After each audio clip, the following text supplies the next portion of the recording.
Good morning. Welcome to the daily focus, but it's not this morning. It is just afternoon, and but I am getting to it. Yesterday was a full schedule trying to get back in the saddle, getting everything taken care of, getting all the administrations done, and caught up. And things are going magnificent. I hope you're staying warm. It seems like all of America right now is enjoying this heat wave, and kind of warms the muscles, gives you a little more flexibility. But I hope that you're enjoying it. Well, I have entitled this one, All the Earth Shall Worship God. And I love Psalm 66. It just really puts it into perspective how powerful and magnificent, and even maybe to the world, a little intimidating our God is. And it sometimes gets misrepresented in our English translation where it uses the word terrible. We think when something is terrible, it's bad. If we think somebody is terrible at something, they're pathetic.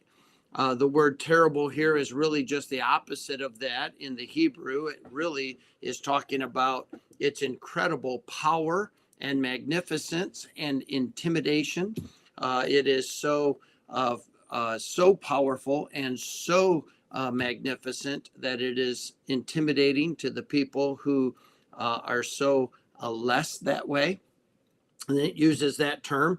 So Psalm 66 says, Make a joyful noise unto God, all ye lands. Sing forth the honor of his name. Make his praise glorious.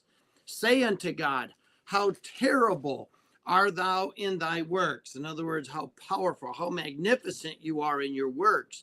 Through the greatness of thy power shall thine enemies submit themselves unto thee. All the earth shall worship thee, and shall sing unto thee.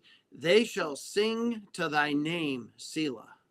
You know, when you stop and think about the most atheistic, most secular, humanistic, most self-centered people of the universe, people who operate as if God doesn't exist, operate as if God doesn't see, they operate according to their own desires, and have very little, if any, consideration of anyone else, and certainly no consideration of authority, or specifically as God as authority.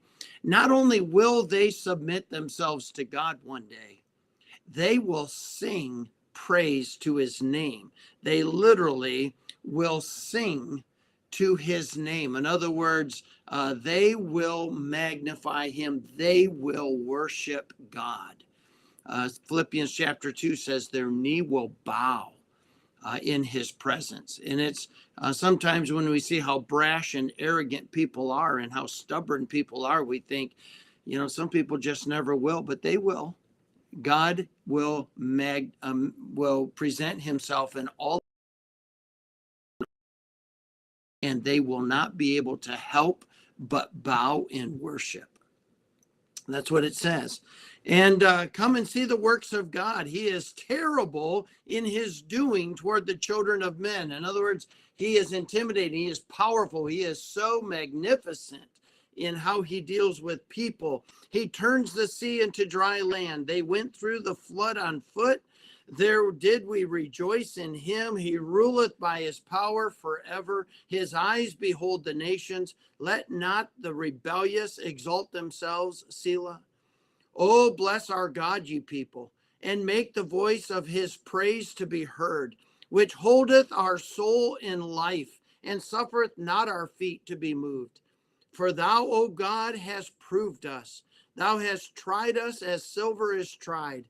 Thou broughtest us into the net. Thou laidest affliction upon our loins. Thou hast caused men to ride over our heads. We went through fire and through water, but thou broughtest us out into to a wealthy place. I will go into the house with burnt offerings. I will pay thee my vows. In other words, God, I will prove, I will show what I have is by your good hand, that who I am is by your grace. I will worship you. I will offer unto thee burnt sacrifices of fatlings with the incense of rams. I will offer bullocks with goats, Selah. Come and hear, all ye that fear God, and I will declare what he hath done for my soul. I cried unto him with my mouth, and he was extolled with my tongue. If I regard iniquity in my heart, the Lord will not hear me. But verily, God hath heard me. He hath attended to the voice of my prayer. Blessed be God, which hath not turned away my prayer, nor his mercy from me. In other words, what a joy for us right now on earth to worship God. That means to show his worth, to convince everyone of how worthy he is of every ounce of praise, for every ounce of exaltation, for he is worthy of worship. And therefore, we have this chance to show that God is the center of our world, and we praise him and we magnify him and we sing unto his name, because all of the earth one day will. Why would his children not show what that looks like now? How sad it is when children of God, Christians, live self-centered, live their lives depending on their own abilities, look to their own agendas rather than considering, what does God want? Asking God, what would you like for me to do? And letting God have that rightful place of leadership. He does rule the earth. And one day, all of the earth will bow and worship to him. What a privilege it is for God's children to demonstrate that worship today. And that is our privilege. I hope that you'll get a chance to show people true worship of God as you give him first place today and every day. God bless you. I'll look forward to seeing you again tomorrow.